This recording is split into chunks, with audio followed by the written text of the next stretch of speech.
So today's we have Dr. Andreas Ufen, and he will share with us.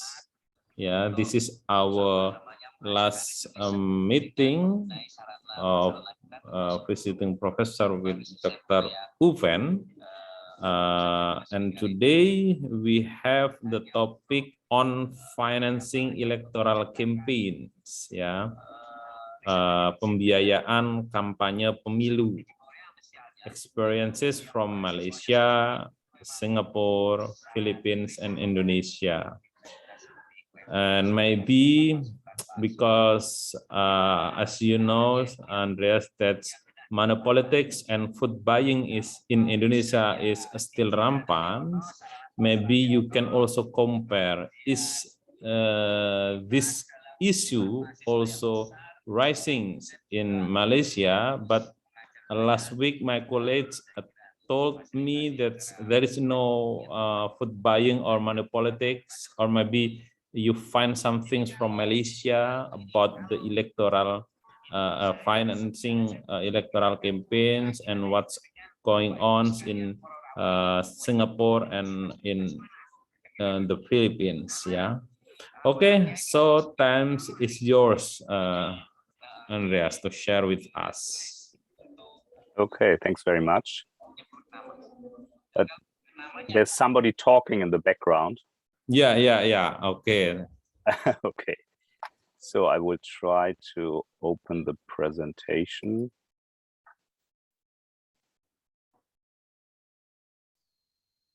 Yeah.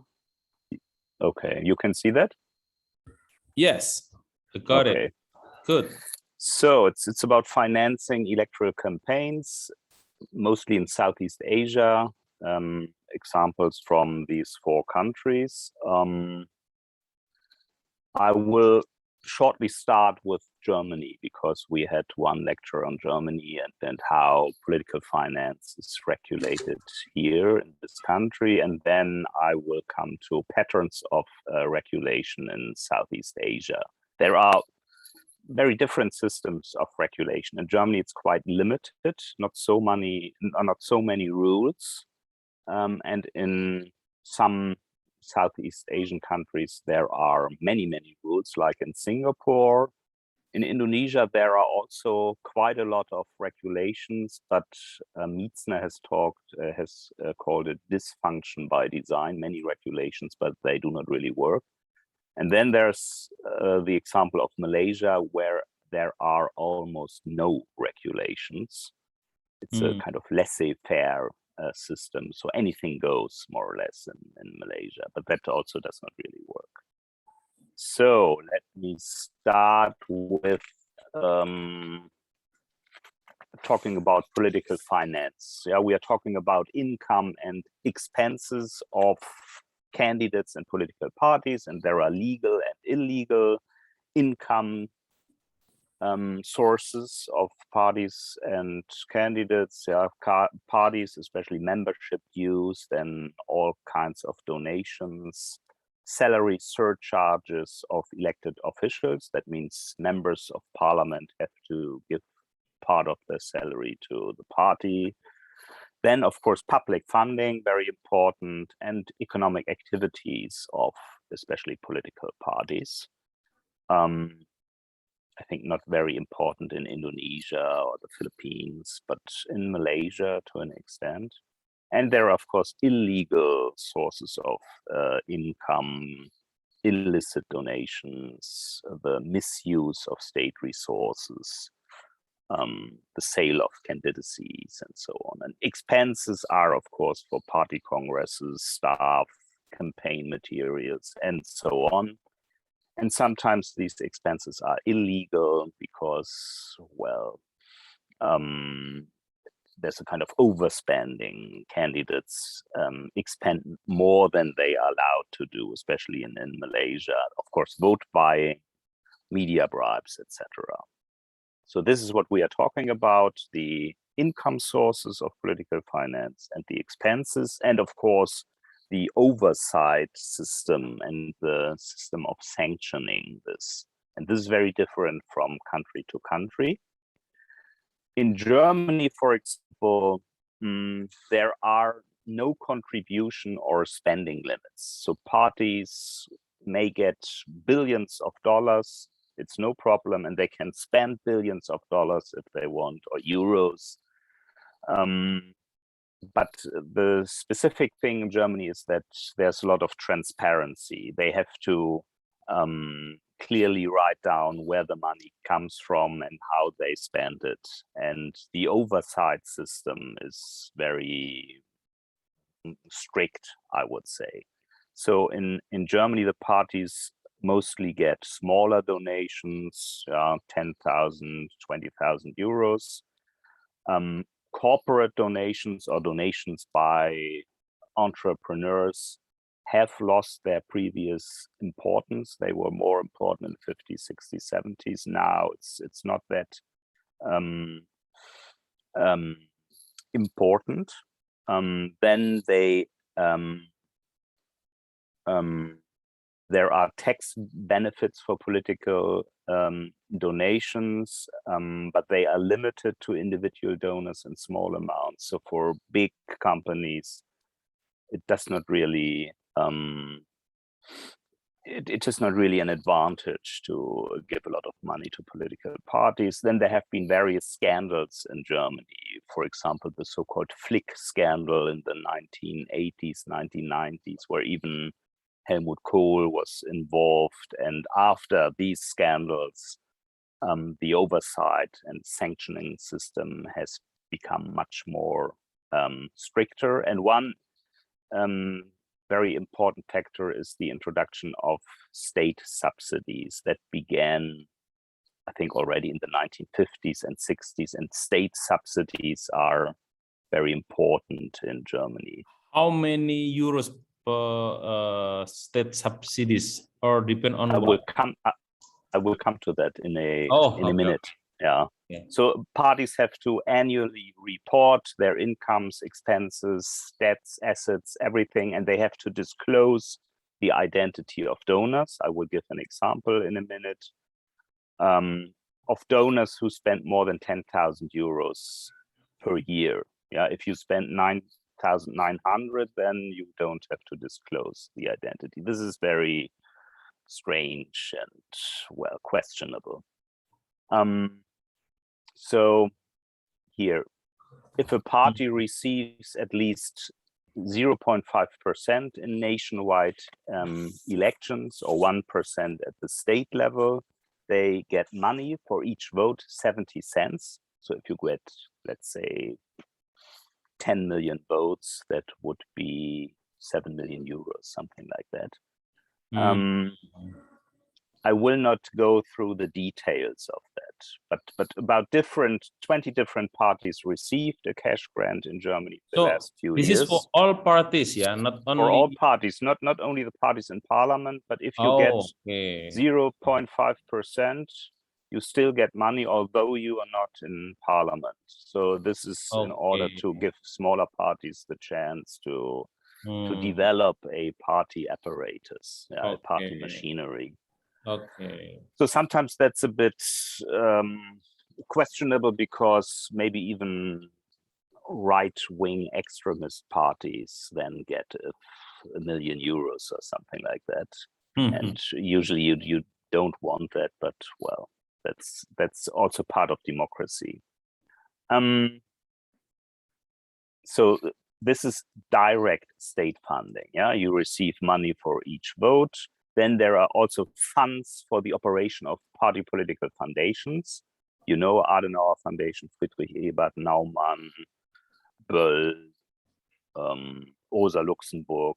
I think there are 5 different political foundations, and they get a lot of money, and they can spend it even in Indonesia and Malaysia and so on. That's also something that, well, is sometimes discussed, because why do they get money for their work in Indonesia? But okay, that's also direct state funding. And then there are indirect forms of state funding. For example, tax benefits for people making party contributions, yeah, including membership dues. And membership dues are quite influential, quite important. Members, and then this is working in German political parties? No, if you are a member of a party, if you are a member of the Social Democratic Party, you have to pay, I don't know. Oh, okay. It depends on your salary. If you earn a lot, you pay maybe even 1,000 euros a year. If you don't have much money, only a few euros, something like that. And then other forms of indirect state funding is free airtime for campaign spots. And sometimes even billboard space distributed for political parties and candidates.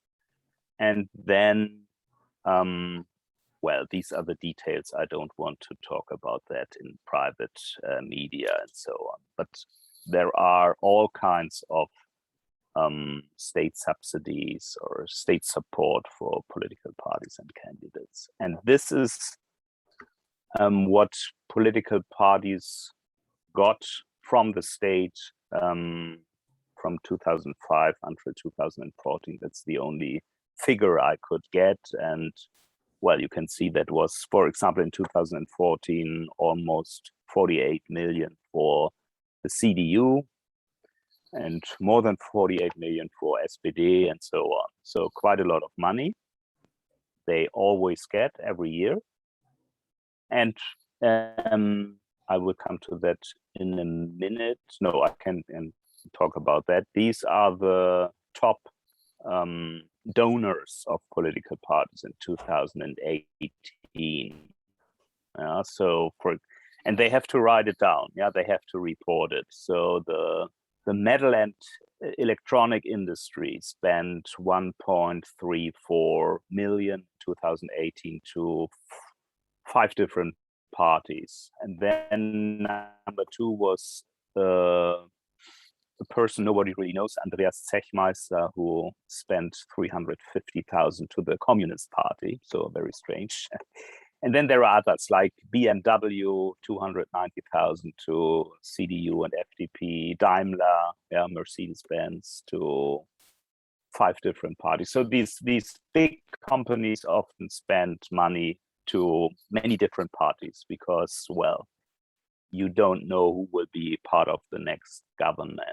Yeah, but all in all, it's not that much money. Yeah. So these 1.3 million are extraordinary, but otherwise, well, it's about 100,000, 200,000 euros. It's not so much if you look at the state subsidies. Yeah, 40 million for CDU or 48 million, but only here maybe 1 to 3 million by private donations. And these are the expenses of political parties in Germany for election campaigns. And well, it depends, of course, on the election year. In 2009, it was a lot. In 2013, 2005. But these are for elections at the state and the federal level. And well, for example, in 2013, the SPD, the red one, spent 48 million. That's almost the same amount they have got as state subsidies. So they spend most money for campaigns and for the party machinery, and most money comes from state funds. You can see here 2018 how Germany's political parties are financed, and well, 185 million euros comes from state funds, 136 from membership dues. So you see membership dues are really important. And then 70 million from elected officials, and then donations, private donations mostly. Other revenue, I think this is about political parties as companies, because, well, they sometimes sell party material, whatever. Maybe they even have sometimes smaller companies. For example, the newspaper Frankfurter Rundschau for many years was part of the SPD conglomerate, small conglomerate, but not nowadays. So they spend most for general political work, personnel costs, operational expenses, and maybe not so much, 54 million for election campaigns. But 2018 was not a real election year. I think that was 2017. Yeah, so 2017 would have been much more for election campaigns. But important is that most money comes from transparent sources, yeah, state funds, membership dues. Donations are mostly transparent. Oversight mechanisms are quite good, and parties do not spend so much money. Yeah, so electoral campaigns are not that spectacular in Germany. And if you are a candidate of a political party, you get all or almost all the money from the party, yeah, you represent.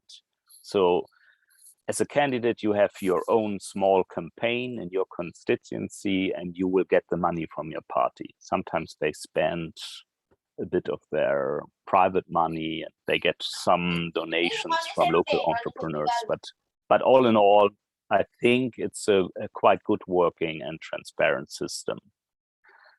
That was different in the 1950s and 60s, and Germany has had all kinds of major scandals and corruption scandals, also with reference to political parties. But now they have learned and adapted, and now it's quite good. So, but how is it in Southeast Asia? I would say in general, regulations are weak in Southeast Asia. There are in many countries, not in all, hardly any donation or spending limits to political parties and donation limits to candidates. There's very often reporting on income and expenses, but often not obligatory. And oversight and enforcement are usually weak. Regulations are ineffective. There's not much public funding. I think only in 3 countries, Thailand, East Timor, and Indonesia. In Indonesia, it's now a bit more than a few years ago, but still not that substantial, I would say. So if you look at donation limits in Asia, according to the International Idea Political Finance Database, there are all kinds of donation limits for political parties on the left side and candidates on the right side, but not so much for candidates, only in a few countries, especially in East Asia, Japan, Mongolia, South Korea, and so on. Not much in South Asia and Southeast Asia. So donation limits to candidates are existing only in Indonesia, I think. Yeah, that's, you know that. There are also donation limits to political parties in Indonesia and in Thailand, but in all the other Southeast Asian countries, there are no donation limits. And if you look at, now I can't read it here. This is about spending limits in Asia. Well, there are usually no spending limits for political parties, yeah, in the Philippines to an extent, in Thailand, but not in all the other Southeast Asian countries. There are some spending limits for candidates, even in Malaysia, but we will see it does not really work in Malaysia because they do not really have to report it. And if a candidate in Malaysia spends or wants to spend a lot of money, he just says the money was spent by the political party. And the political party is, of course, able to spend. So these regulations do not really work. And then you have in Indonesia spending limits for candidates. But if this works, I mean, you know much better than I. But all in all, not many regulations in Southeast Asia. And other things, what about regular reporting requirements for parties and candidates?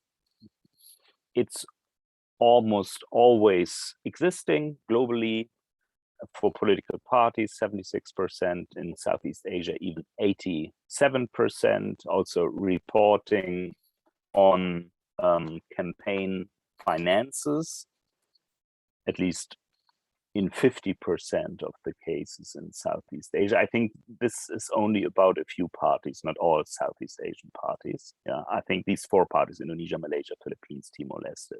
So they have all kinds of reporting requirements, but yeah, again, they do not really work. In Malaysia, for example, they have to report, but it's not made public. So nobody really knows how much money UMNO, for example, spent in the last elections. And in Indonesia, they have to report, but I think the reports are not very detailed, and they don't include all the income sources and expenses. Yeah. So why is that so important? I would say because of the commercialization of politics all over Southeast Asia. Yeah, there's more political competition in many countries. In Malaysia, for example, competition is rising since the late 1990s, but especially since around 2008. There's this de-alignment. Yeah? In the 1950s, for example, voters were very much linked to specific parties. And that means in electoral campaigns, it's easy to mobilize these people. But nowadays, voters are shifting in between different parties. That means parties have to spend more money in order to attract these would-be voters. And then there's, of course, a rising availability of large contributions from business. In the 1950s, Indonesian companies, for example, did not have so much money, but now there's much more money involved in business because of the overall economic development. And there's a professionalization of campaigning. That means you now have advisors, spin doctors, survey institutes, and so on involved. Yeah. And if we look, for example, at the Philippines, we see that the commercialization of electoral campaigning started much earlier than in Malaysia or Indonesia. In the Philippines, already in the 1950s and 60s, campaigning was very expensive. Because they spent a lot of money already on surveys, vote buying, media advertisements. And according to brands, all this drove the price of election up tenfold between Magsaysay's 53 victory and Macapagal's 61 triumph. So in 61, they spent 10 times more money on electoral campaigning. And in 1969, Ferdinand Marcos spent 1/4 of the national budget for campaigning. So there was a real economic crisis with reference to the state budget because Marcos spent so much money for campaigning, and he hired a very well-known consultant or spin doctor at that time, Joseph Napolitan, who organized hundreds of campaigns in the US, for example, the campaigns of Kennedy and Johnson. So already in the 1960s, campaigning in the Philippines was very much, well, professionalized, you could say, professionalized and commercialized. In Thailand, it began a bit later. It started in the late 1970s, early 1980s, because there was more competition, but also because entrepreneurs at the national and local level began to invest in gaining public positions. So these people were called godfathers. They had their own vote canvasser networks at the local level, and they built factions within political parties at the national level. And this factionalism of political parties is still characteristic until today. So In Indonesia, it was different, I would say. I mean, the commercialization, the rise of costs started only after 1998. Campaigning was not very expensive in the 1950s. There were no surveys. At least I couldn't find any information on surveys in the 1950s. There was maybe some form of television, but TV advertisements did not play a role. There was mostly door-to-door campaigning, rallies, and all that meant there was not much professionalization and not much commercialization.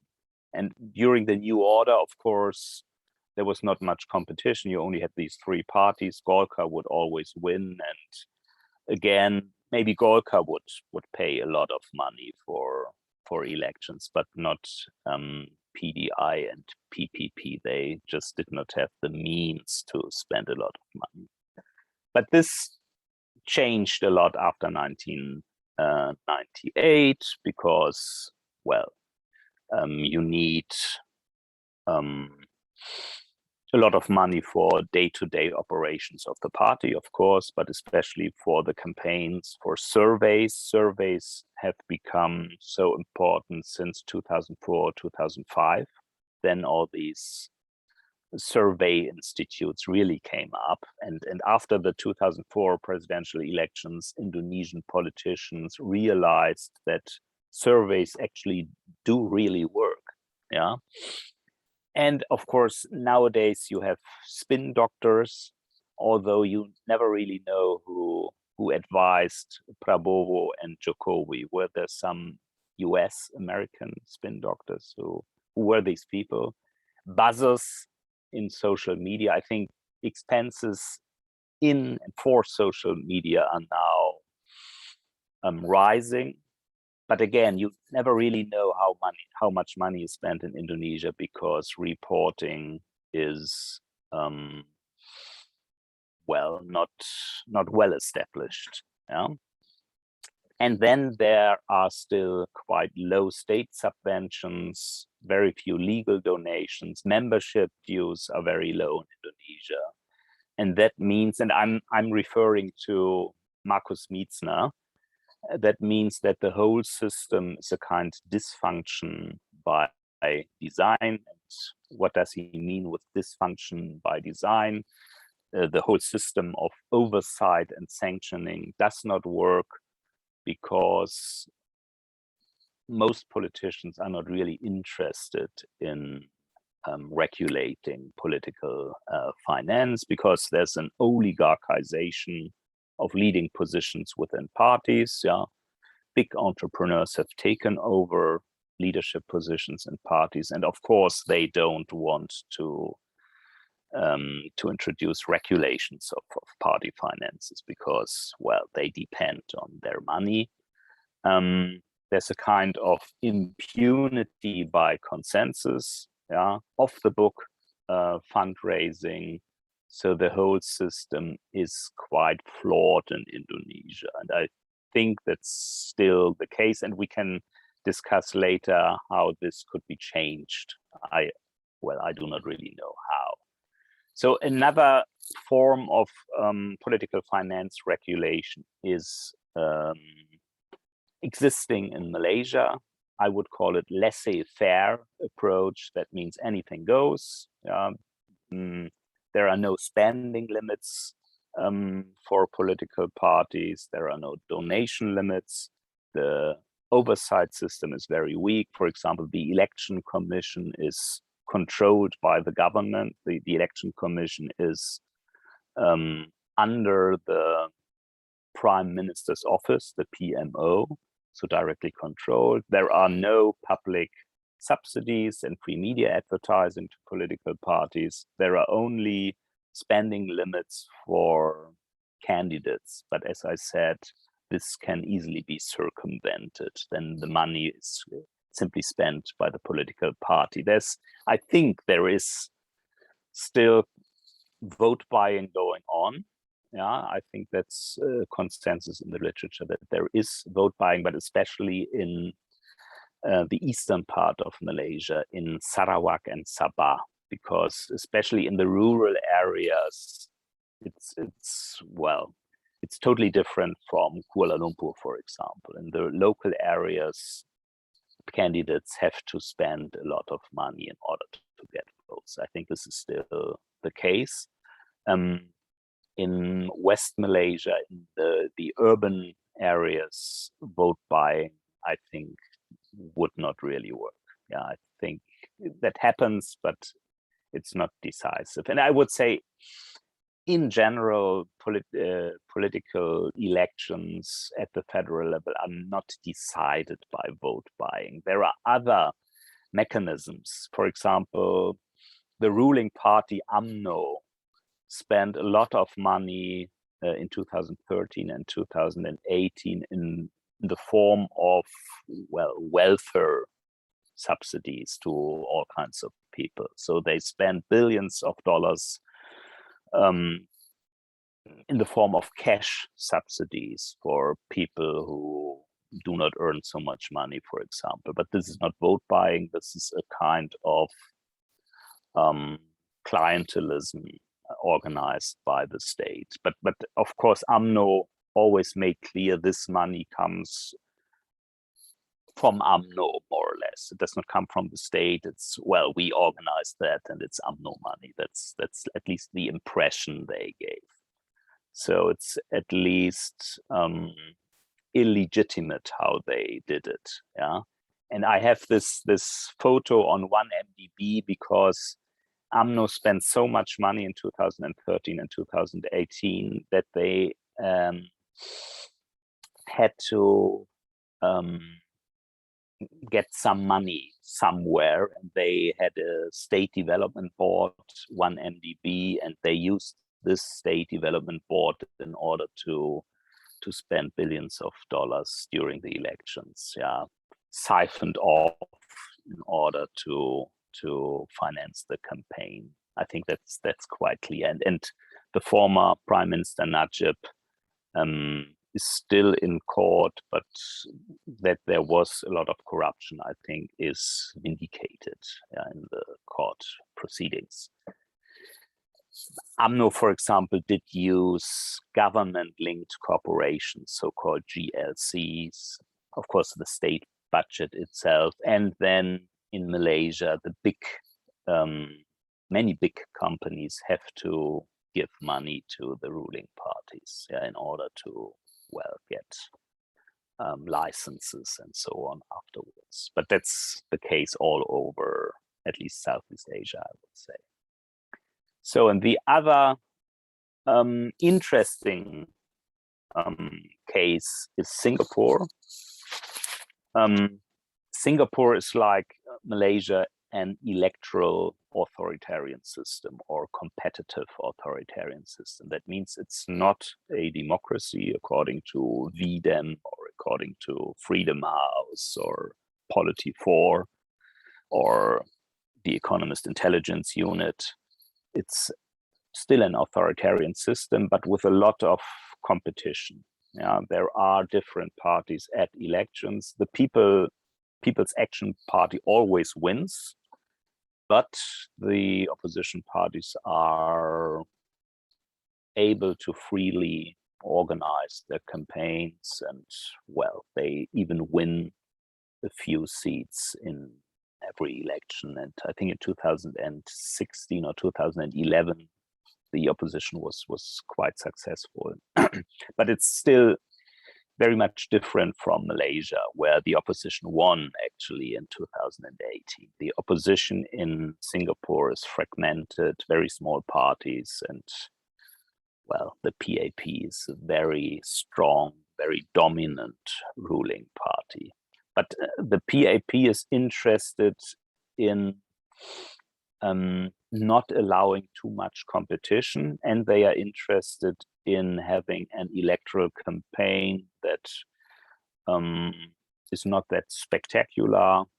They want a short campaign, a few rallies, and that's it. And because of that, they have introduced many regulations and a very strict oversight system. Yeah, so they restricted the campaign, and in 2015, for example, the PAP expended only 5.3 million Singapore dollars. I don't know, that's maybe 4 million US dollars, something like that. So that was only a bit more than 2 Singapore dollars for each vote, I think. Yeah, something like that. Yeah. So they spent very little money in Singapore. The campaign was restricted, and there were no public subsidies because, of course, the PAP has no interest in funding the opposition parties. The PAP itself has direct access to the state administration and to state-owned companies, and also something like GLCs.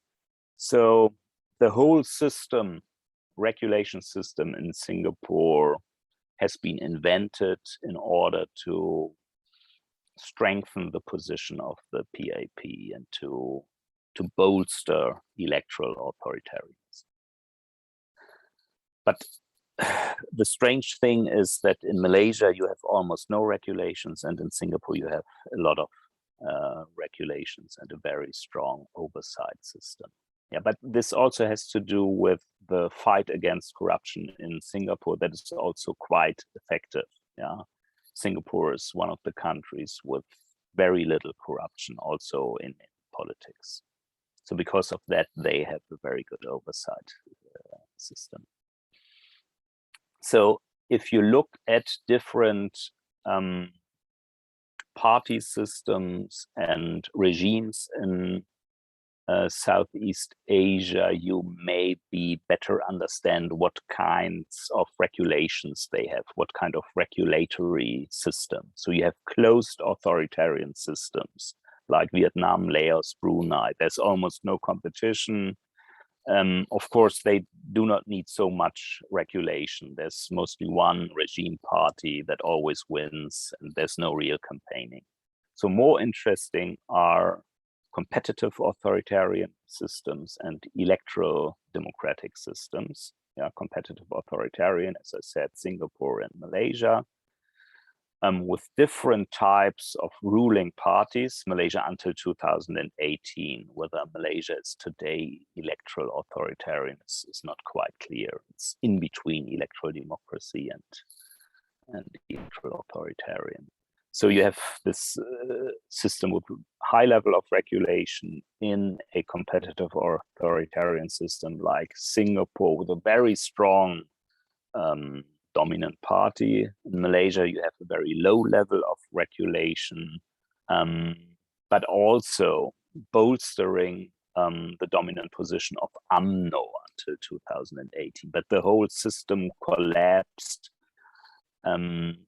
in the wake of the 1MDB scandal in 2015 and the following years. Yeah, so now they are talking in Malaysia about introducing a new law on elections, but also on political financing. And there are some very, very thoughtful people in Malaysia, for example, around the non-governmental organization BERSI, who have already a political financing law in mind, and well, maybe that will be introduced in the coming few years. And then you have electoral democratic systems like Indonesia and the Philippines, where competition is very high, and at the same time regulation levels are, well, not very effective, because the oversight mechanisms are weak. So in these electoral democratic systems, you could say that the whole regulation does not really work.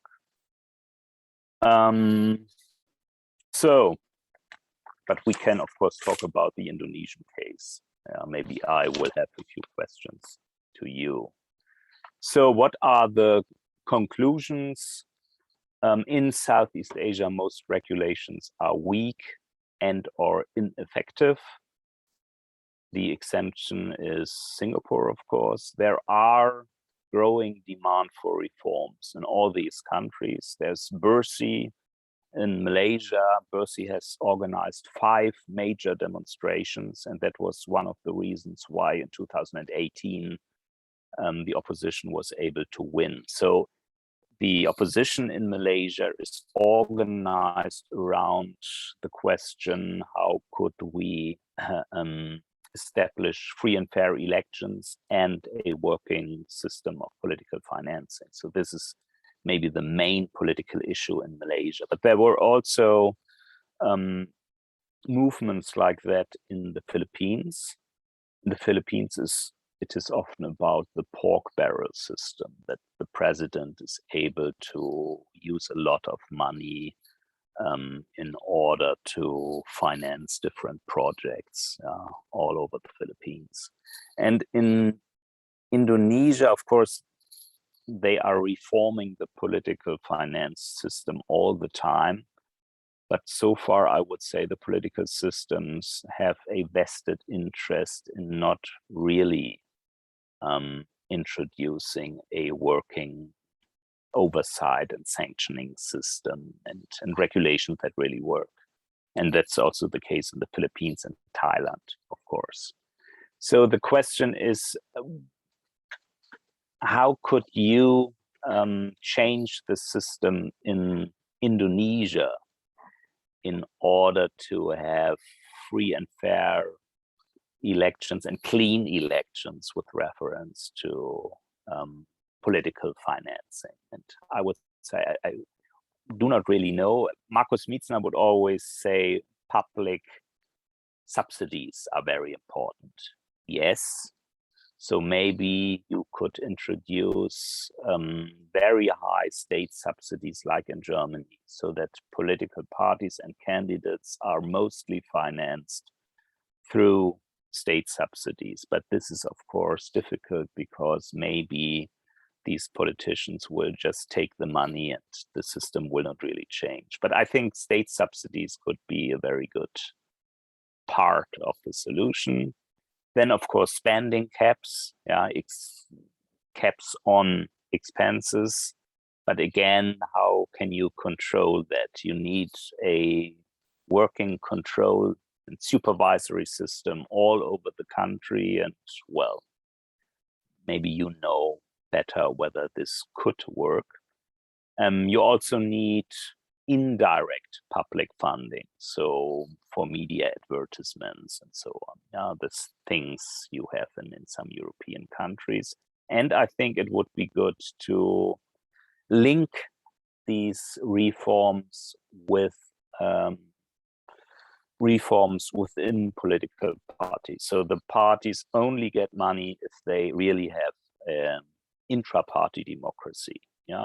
And they only get state subsidies if they report on their income and their expenses in a very, very clear manner. So something like that. They get money only if they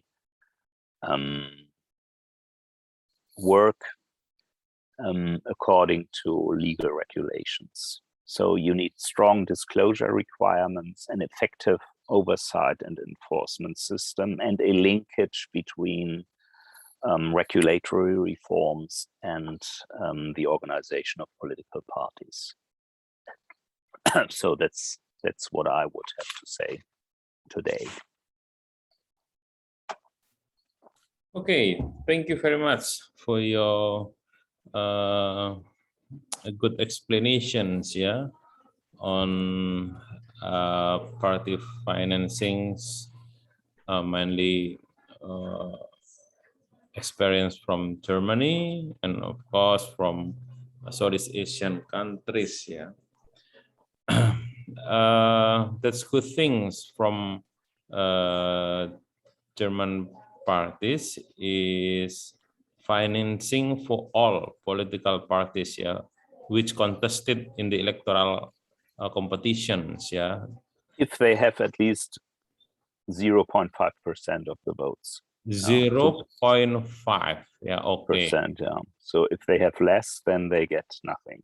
Or get nothing. So it's not okay. so easy to get 0.5%. No, really. I mean, that means if you have, I don't know, maybe 60 million voters, that means you need 800,000, 900,000 votes, something like that. That's not so easy. Yeah, because there are so many parties.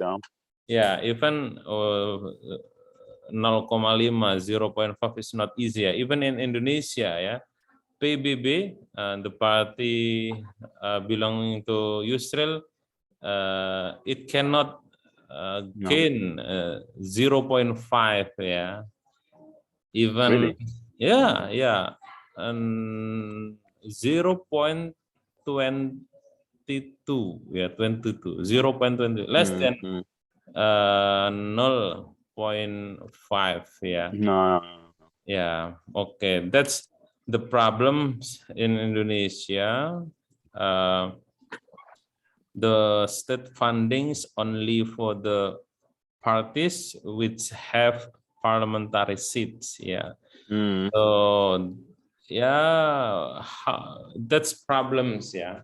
But one question ya, before maybe kalau Bapak Ibu atau teman-teman ada pertanyaan, I wanna ask you, Andreas, because most regulation is weak ya, mayoritas regulasi weak in Southeast Asia. So the first solution is reforms and the regulations ya on political parties, including party finance.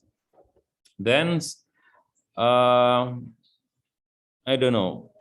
It is also even in Indonesia in Undang-Undang Pemilu 2017 ya, Act on Elections, the regulation already already limited that there is no threshold for the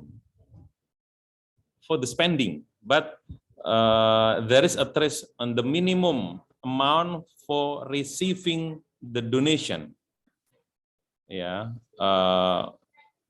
for receiving the donations, if a person personal donations maximum is 1 billion maximum, and from the corporations is, if I'm not a mistake, 7.5 billion.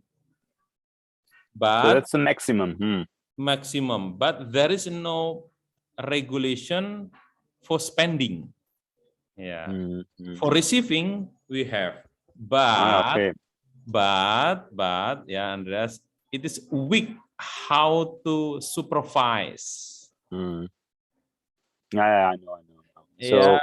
So and if a person wants to donate 2 billion, he just gives 3 different donations, something like that. Yeah, maybe strictly. Yeah, this is about strategy. If I have 1 billion and I wanna give to PDIP, maybe I use my friend's name in the bank. Yeah. No, but this is also sometimes the case in Germany. I mean, if you spend or donate at least 10,000 euros, it will be written down and everybody can see, oh, Andreas Ufen has donated. So I donate only 9,999. Sorry, and then it is not reported. How many? No, I mean less than 10,000. I would then donate 9,999, and then the party does not have to report it. Oh, so okay. Yeah, this happens. But if you really want to donate a lot of money, it will be reported, and then you can clearly see that there is sometimes a link between policies and the donation. So there was one case a few years ago that the Mövenpick hotel company spent or donated a lot of money to the Liberal Party. So since then, the FDP is called the Mövenpick Party because they then promoted less taxes for hotels, something like that. So sometimes you can see directly the connection but it is not very advantageous for Mövenpick and for the political party. So you better don't do that. Yeah. Okay. In Germany, that's its citizen should pay for political. It is obligated or not to pay to the party, to the no. But if only if you are a member. Okay, if you are a member. So the question is, because I don't know, there is no benefit in Indonesia if someone want to join as the member of the party. So in Germany, we want to know what is the benefit and which party give a benefit for the members. Yeah, something like that maybe. Yeah, okay, that depends. I mean, if you want to become a politician, a professional politician, then of course you have to be a member of the party. Of course. And that's a benefit. Mm-hmm. Or if you are a political scientist like me, it's always good to be, I'm not a member of the party, but for many it is good to be a member of the party, because which party you are? No, I'm not a member of the party. Okay, any political party? No, I'm neutral. Yeah, neutral. Absolutely. So, and I'm also voting for different parties. Yeah, each time. And so, but for example, if you want to get a scholarship for your PhD, you go to political parties, and then Adenauer Foundation or Ebert Foundation may give you money. And if you are a member of a party since many years, then I think it's much easier. Yeah, something like that. Or if you want to get a job, you want to be a political scientist who works as an advisor, assistant in one of the parliaments, then so there are some job opportunities. But I would say most members of political parties do not want to get any benefits. They are simply interested in politics, and they want to go to the local chapter and discuss about politics. Yeah, they are simply interested in politics. But that was especially so in the 1950s, 60s, 70s, because these parties had their social milieus, and the link to political parties was very strong, like in Indonesia in the 1950s. Today, it's a bit loose. But many young people become members of the Green Party, for example, because they are very much interested in politics, simply, and they meet the same people in the same party, and well, because of that, And if you are a student, you don't have to pay much. The membership dues for students are very low. Only if you really earn money, then you have to pay a bit. But also at the local level, I think if you are a member of a political party at the local level, and you are a lawyer, or if you have a small company, then maybe it's good, because you have many connections within the party, and there are benefits, I would say. Okay, so the links in Germany is still important, yeah? How to survive?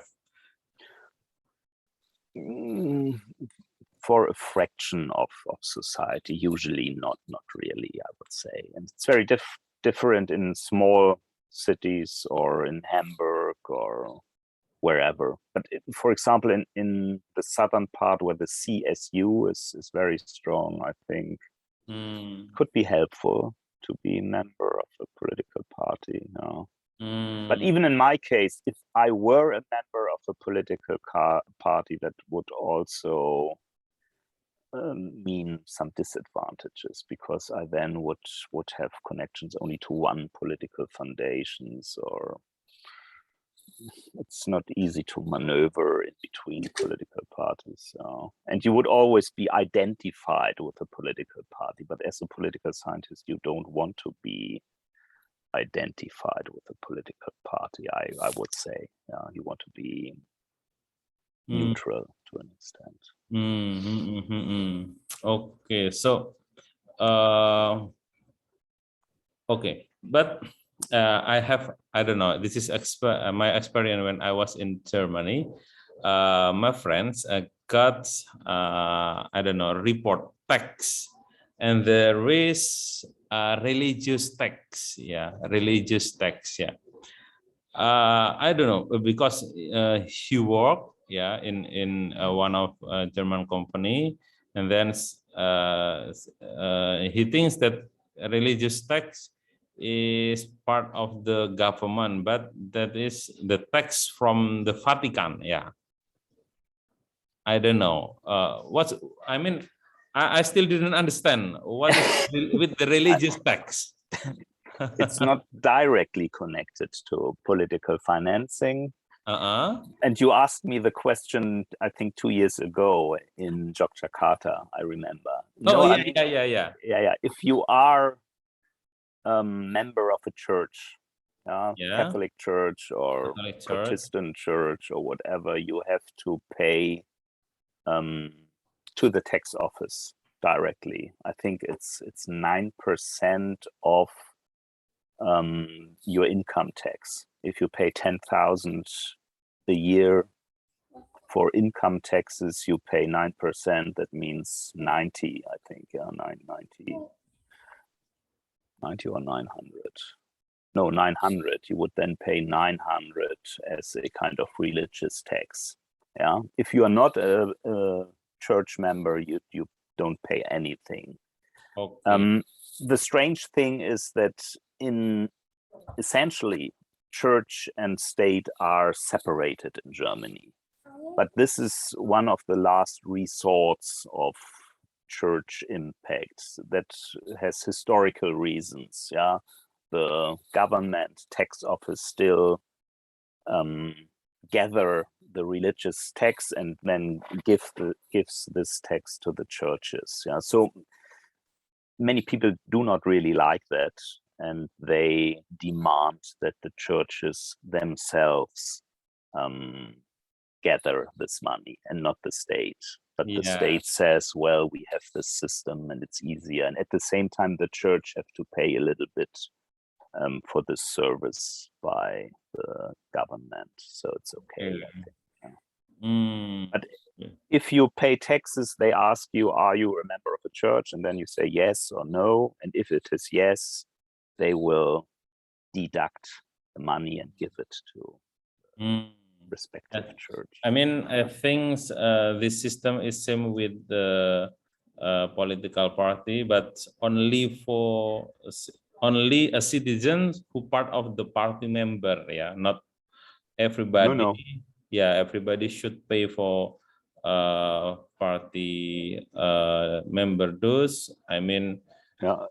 No, where is that the case? Yeah, I mean,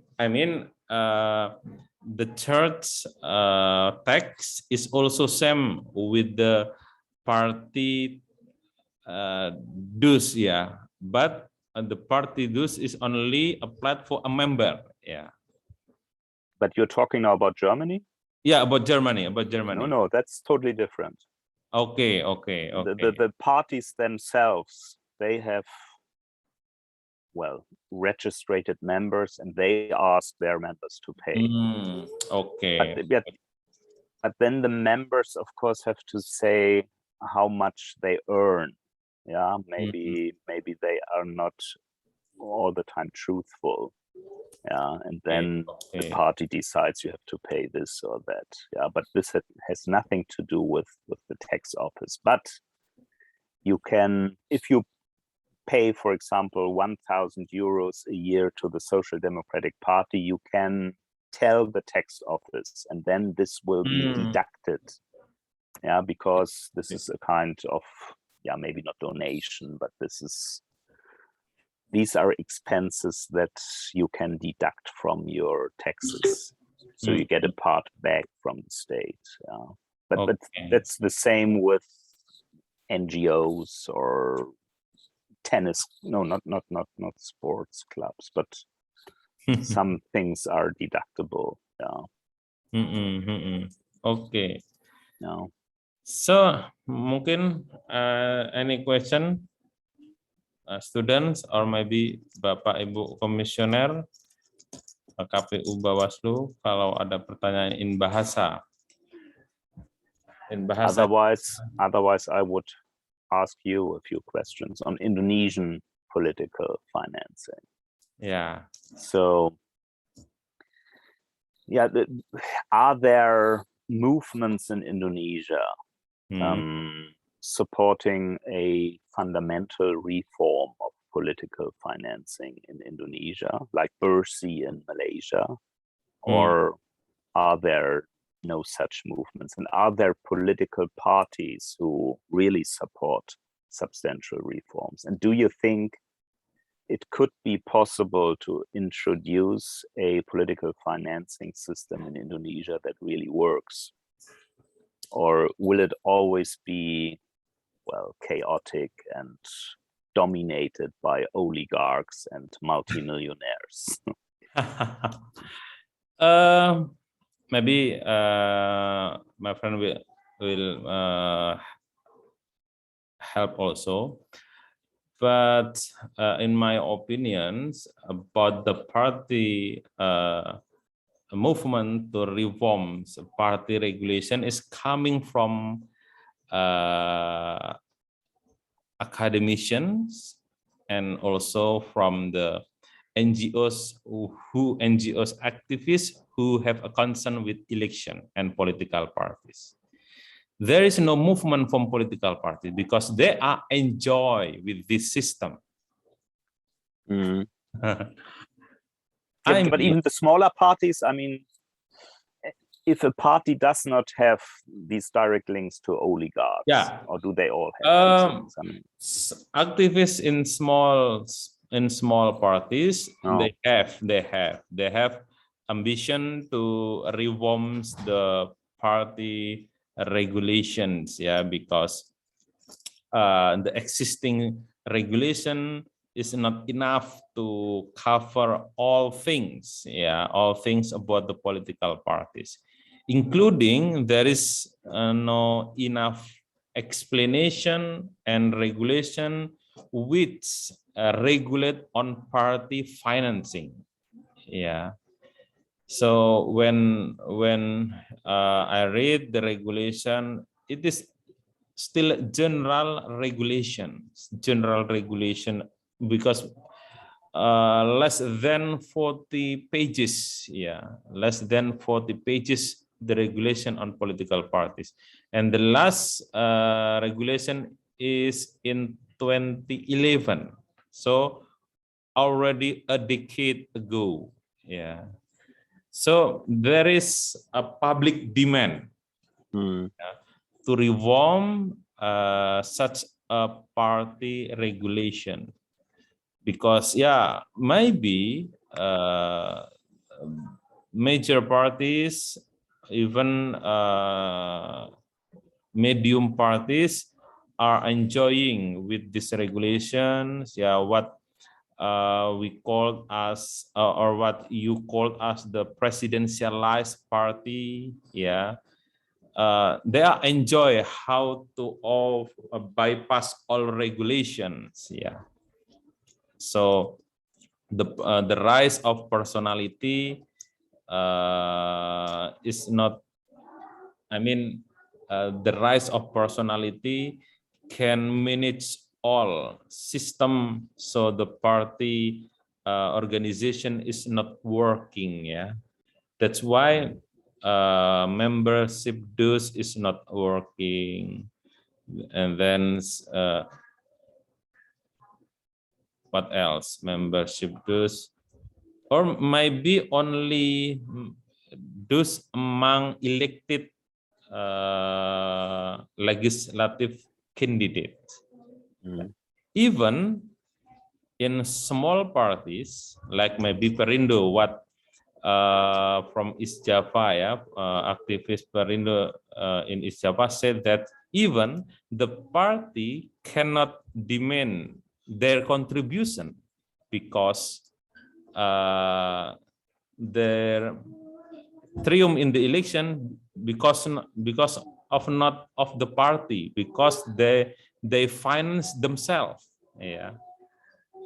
So there is I mean, the candidates from small political parties said that there is no significant contribution of the party for their winning. Yeah, my win because of myself. Yeah, that's the dilemma. That's the dilemma among small political parties. Yeah, that's maybe beberapa hal. Mungkin Cak Anam bisa membantu bagaimana apa namanya keinginan partai-partai dalam mereformasi undang-undang partai politik. Bahasa Indonesia nggak apa-apa. Andreas understand. I understand. Yeah. I'm not very good, but I think I can follow. Yeah.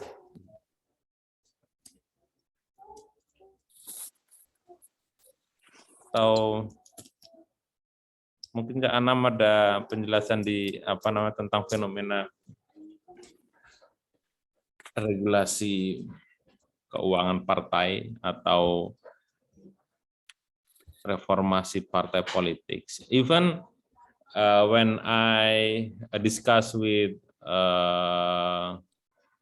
Perludem, yeah, and also with Adit, yeah, your former students, yeah, there is no political will from political parties, yeah.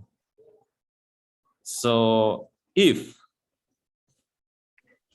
the regulation restrict the party movement, so the final, because the final decision is belongs to political parties, yeah, in the parliament, yeah, that's the problem. Yeah, that's the problems. When we propose to reform the regulation, but the final decision is still belong political parties, they will revise the regulation and make sure that the regulation didn't endanger themselves. Yeah. That's what we call as what else in English? Yeah, that's the problems. Yeah, and the problems because each regulation is product of politics. Yeah, that might be. I don't know how to make sure that these regulations confirm to the party organization is better than before. I have no idea how to make sure that the regulation will regulate the party systems in Indonesia, because yeah, most political parties dominated by what we call as oligarch, yeah, and what we call also cukong. Cukong is big donators, yeah, big donators, and they are invisible, yeah. They are invisible. Yeah, that's the problem right now. Yeah, that's the problem right now. Greg Philly wrote an articles and criticized the Jokowi, yeah, and yeah, a lot of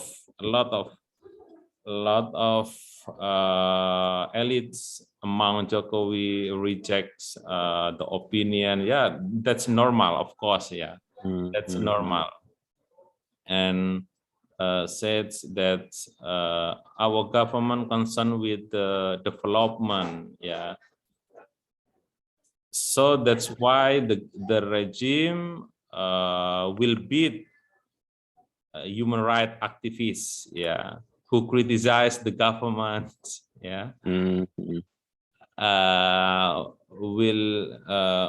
will discriminate the activists who criticize the government mainly in the concern of human rights and of course civil liberties. Yeah, that's why some Indonesians say that Jokowi period is weak in civil liberties. Yeah, because yeah, you know about the killing of FPI activists, and then the discrimination to Muslim community activists, and yeah, even you like or not with Habib Rizik, yeah, but the process is not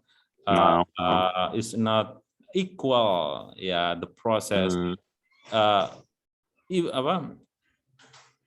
We like or not to Habib Rizik, but the process is not normal, yeah. And that's right. The last evidence how the governments make bills on omnibus law, yeah, that's some evidence how the governments discriminate and the opposition. So, but the Constitutional Court has decided that the omnibus law has to be revised a few days ago. But the Jokowi says, I didn't care with the Supreme Constitutional Court. The omnibus law is still running. How do you think about that? That's strange, yeah. Strange, really strange. That's we are academician, activists, confused. I think this is not a pure of Jokowi. There is the invisible power who direct the president. This is not the real president. Yeah. Okay, this is really different in Germany. So the big companies do not have a direct impact on political parties and politicians. No. So what the intervention? What kind of the intervention of the company in Germany to the political parties? Maybe if there's a huge crisis, there was a crisis of the automobile industry a few years ago, and then they would go to Merkel and ask for subsidies or for some policy measures, something like that. Of course, there are lobbyists and there is, of course, impact. And sometimes laws written in the finance ministry are very much influenced by people from certain companies. So there's an indirect influence always, but not simply with money that you give a few million and then the government will decide in a specific way. That this does not work. But also because the tax system and the oversight system in general, also with reference to money flows, is quite good. In contrast to Indonesia, I mean, if you are an entrepreneur and you want to bribe a politician, you just give him a few $100,000. But this is not the case in Germany. And I mean that it once in the 1990s, the CDU got 1 million Deutschmarks at that time in cash. In cash, and that was by a lobbyist who worked for the arms industry. That was in the 1990s, but that came out, and after that they reformed the political finance system. So these things happened in Germany too. But if a company spends 1 million in cash and does not report, even within the company itself, that means the company needs to have some specific sources for bribing. But how do they tell this to the tax office? That would be a bit difficult to handle. But for decades, it was even allowed for German companies to bribe other companies or other states in other countries. So the big German companies were allowed to spend some money for bribing, let's say, Suharto or other people. And they would not write 1 million for bribes. They would write 1 million for specific services, something like that. Yeah. But that is also, or has been banned 10 or 20 years ago. So this is also not possible. But of course, that things like that will still happen. Yeah. But you cannot bribe the chancellor in Germany. You cannot give Miss Merkel money. No, I think that's. But for member of parliament, is it possible? Yeah. I mean, in the German parliament, there has been there is a case. MPs is arrested because of maybe because of bribery or corruption. No, I cannot recollect. But there are cases where some politicians in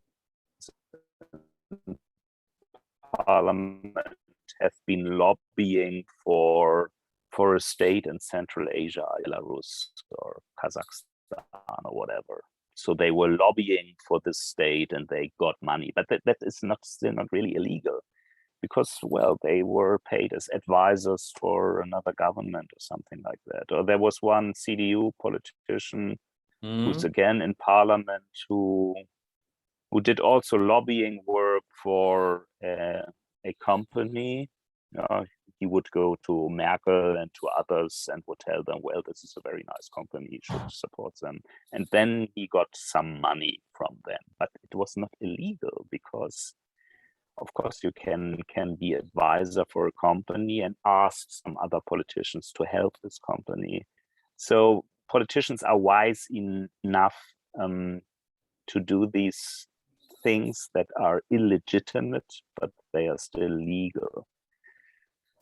They will be punished by voters usually afterwards. Yeah, and during the Corona crisis, there were some politicians who managed some dealings with masks, for example. Yeah, and they got a commission for that, a lot of money, but again, it was legal. Yeah. But I think they have lost their jobs now in the last election. So I think it's not a good idea to do things like that. So what's going on in, you said in your slide that money politics in Malaysia is still happening, yeah, and I think you said that in Singapore, party financing is not working, because different system, I think in a way it is working. I mean, parties and candidates do not spend much money, and it's very good regulated, and the oversight system is very good. But of course, the elections are unfair.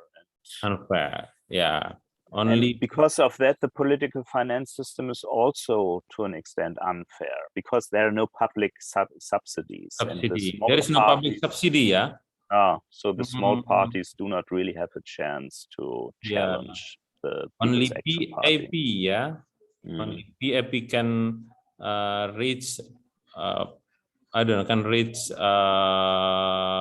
state programs or state. I think they can use it to an extent, the state machinery, but even the PAP does not spend much money. They don't have to do that because well, they are so powerful, and it's like in the countries like Vietnam or Laos. Vietnam has elections, but of course always the Communist Party wins. Always, elections, So okay, before we close the sessions, and I need your suggestions for reform of party finance in Indonesia, maybe, Any questions from participants? Dalam bahasa Indonesia juga tidak apa-apa. Masalah politik uang atau soal berperannya cukong ya. You are familiar with the term cukong, Andreas? Yeah, no, I have written my PhD dissertation on democratization in Indonesia. Yeah. So especially about the new order, and of course, okay. When I was in 1997 in Indonesia, everybody would talk about Chukongs, but Chukongs to me are always ethnic Chinese. Is it right? Yeah. So always. Most of them. No, I thought it's a Chinese term, maybe Hong Kong Chinese. I don't know. Oh, okay. So to me, it was Lim Chiu Leong and people like that. Yeah. One of them. Mokhtar Riyadi, and so these were the Chukongs, and they would have very strong links to Suharto and the generals, and they are not familiar in public, but they intervene in every single policy. Okay, anyone? But under Suharto, the Chukongs were politically very weak, because they had no political power, and Suharto could do whatever he wanted to do with them, I think. So they were in a very fragile position, whereas today they are more powerful, I would say. More powerful, of course, more powerful. Okay, anyone? Or if there is no questions, I think the time is almost 3 p.m. So I need your final closing statement on some recommendations for party financing, because money politics and food buying, and also the weak institutionalizations is still the top issue in Indonesian political or in Indonesian election and political party topics, even when we will deal with the upcoming national election in 2024. These two issues are still rising up. So what is your opinion, a recommendation to make this situation is better than before? Andreas. What I said in my concluding remarks, I think state subsidies, direct and indirect subsidies, are very important, linked to political party reforms. Parties only get money if they institute certain reforms with regard to intra-party democracy, so that a party is not totally dependent upon one man, usually, or two men. And of course, you need spending limits, donation limits, I think so. But with regarding the oversight system, I wouldn't know. You need very strong oversight institutions, but this encompasses so many reforms. I would also reform, of course, the open list candidacies. I think closed lists are maybe better. And what else? But I'm quite pessimistic because, you are still not really able to control all the money flows, and I would not really know how to do that. So it's very difficult to say. I think the whole democratic system has to be fundamentally reformed. So many different things have to be done at the same time. You need a strong civil society. You need pressure from civil society and links between civil society and really reformist parties. So I've heard there's now a Labour Party in Indonesia. I would like to see a real Labour Party that is influential, and maybe a kind of NGO party or party representing young people, especially. Yeah, I think yeah. maybe they are different. Their mindsets are different.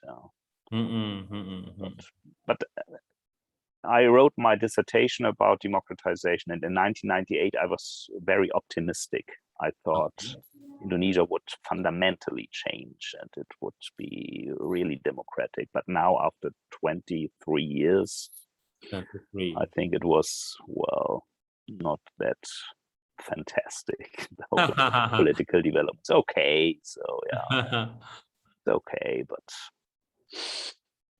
no, since the 2010s, there's a democratic recession or democratic deconsolidation, as described by Feely and Mietzner and Espinel and Power and so on. And yeah, that's really, it's a global phenomenon, autocratization all over the world. But global phenomena, yeah. So according to Wieden, autocratization all over the world, and it's in Thailand and Cambodia, Philippines under Duterte. So also in Southeast Asia, it's a general phenomenon.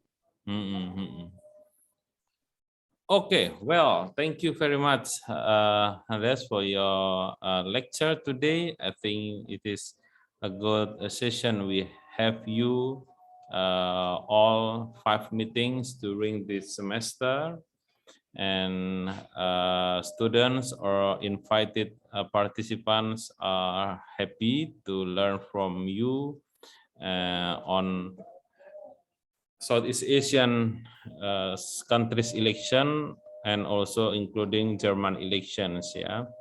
So once again, thank you very much for your coming in our public lecture. Yeah, as visiting professor. I wish we still keep in touch in the further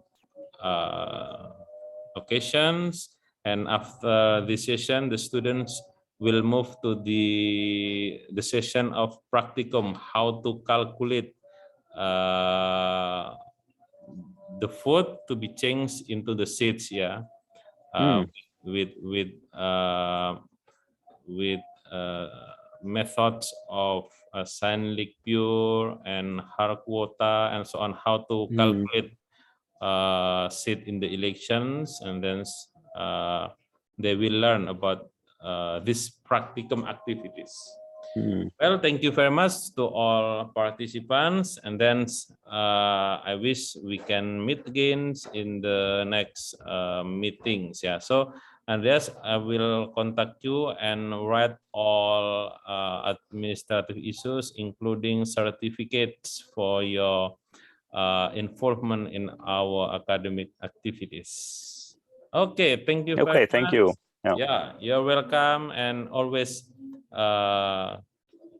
health, yeah, everywhere you are and everywhere we are, students. Thank you. We close our session today. Bye. Okay, bye-bye. Bye-bye.